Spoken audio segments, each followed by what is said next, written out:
जो आपकी बनेगी लोहे की तार हो, काय की भी हो, किसी भी तरीके की हो, सब निकाल ऐसी ताकतवर मशीन होती है।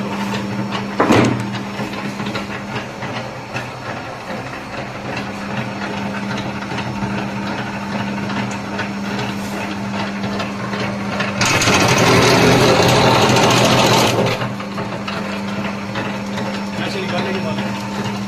ये है डबल कट। आप कह रहे हो ना खींचने भी पड़ रहा है इसमें, वो सिंगल कट है।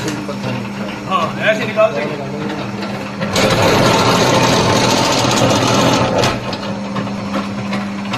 देखो दो इधर से भी पीवीसी फाड़ी है ना, इधर से भी। इसमें मेहनत